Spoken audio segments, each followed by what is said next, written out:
चाहते हैं कि वो आज़ादी जिनको उनका आइन उनसे वादा करता है कि उनका हक है, वो आज़ादी जिसका वादा कायदे आज़म ने किया था, वो वादा पूरा हो। और हमारे सामने अब 2 साल का ये जो एक्सपेरिमेंट है उसका नतीजा सामने आ चुका है कि अगर जमहूरियत नहीं है तो अवाम का मुआशी हकूक़ पे डाका डाला जाएगा, और जिसके नतीजे में अब पाकिस्तान की 70 इयर्स की इकोनॉमिक हिस्ट्री में इतना बुरा सूरत हाल हमारे अवाम का सामना नहीं करना पड़ा, ना बेरोज़गारी की सूरत में, ना गुर्बत की सूरत में, ना इन्फ्लेशन में, ना इस पोर इकोनॉमिक ग्रोथ की नतीजे में। और जैसे मियाँ साहब ने बहुत अच्छे अल्फाज में हमारे सामने रखा है कि जब जमहूरियत नहीं है तो ना सिर्फ मीशत को पर मुआशरे को हर तरफ से कमज़ोर किया जाता है। हमारे आंखों के सामने हमने देखा है कि कैसे इन 2 सालों में हमारा सोसाइटी को नुकसान हुआ है, हमारा लॉ एंड ऑर्डर को, हमारे मुआशरे में जो क्राइम है वो कैसे बढ़ता जा रहा है। हमने ये भी देखा है कि जब मुंतखब नुमाइंदे नहीं होते तो अवाम का आवाज़ इवन तारीख़ी मुश्किलात में नहीं सुना जाता। अभी हाल ही में जिस तरीके से इन मानसून की बारिशों के बाद, सैलाब के बाद पाकिस्तान के अवाम को लावारिस छोड़ा गया, मेरा ख्याल में पाकिस्तान की तारीख़ में किसी नेशनल डिज़ास्टर के दौरान अवाम को इस तरीके से लावारिस नहीं छोड़ा गया है। जिस तरीके से एक ग्लोबल पैंडेमिक के दौरान हमारा डॉक्टर्स, हमारा नर्सेज, हमारा पैरामेडिक्स को मदद करने के बजाय वो हुकूमत के निशाने पर थे, उन पे जुल्म किया गया, उनका आवाज़ दबाया गया, और जिस तरीके से आज तक यहाँ के पाकिस्तान के किसान, मज़दूर, सफ़ेद पोश तबका, ताजर, सब के सब सरापा एहतजाज है। हमारा मीडिया एनवायरनमेंट मियाँ साहब ने हमारे सामने, पूरे मुल्क के सामने रख लिया है, जहाँ एक साबिक वज़ीर आज़म को ये हक़ नहीं होगा कि वो आज़ादी से पाकिस्तानी मीडिया पे बोले, जहाँ किसी साबिक सदर को ये हक़ नहीं होगा कि वो आज़ादी से मीडिया पे बोले। ये फिर हम सोच ही सकते हैं कि अवाम कैसे अपना बयान करे, अवाम अपना आवाज़, अपना दुख, अपना दर्द, अपने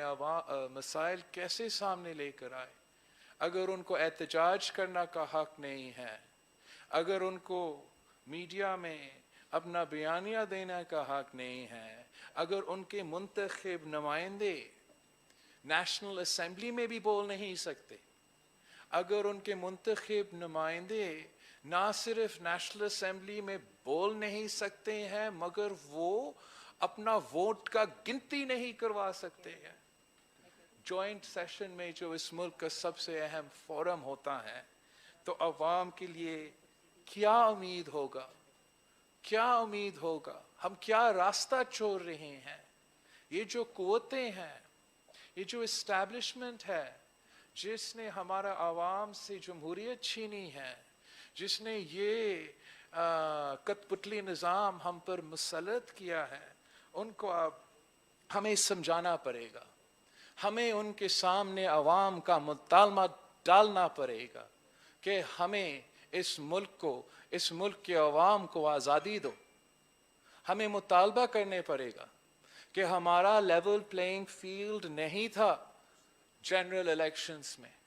आपको हमें लेवल प्लेइंग फील्ड देना पड़ेगा। ना सिर्फ इलेक्शंस में लेवल प्लेइंग फील्ड देना पड़ेगा, लेकिन जगह जगह जहां ऑपोजिशन से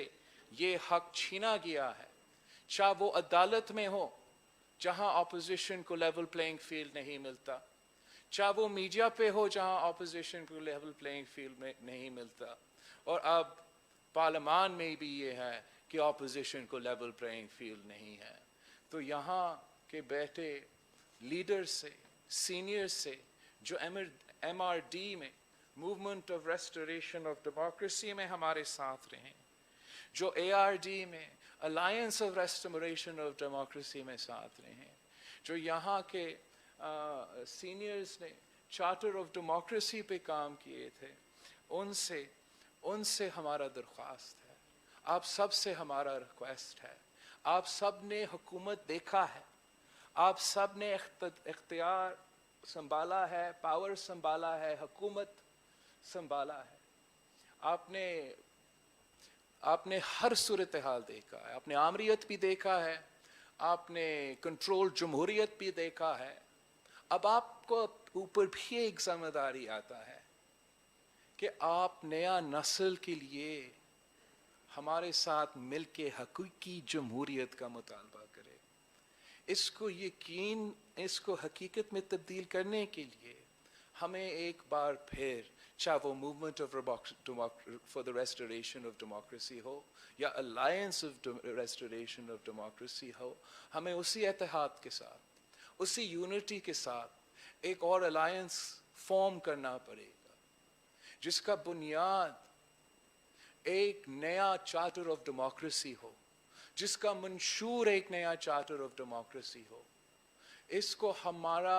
मंशूर बना के फिर हम सबको निकलना पड़ेगा, ना सिर्फ लाहौर में या इस्लामाबाद में,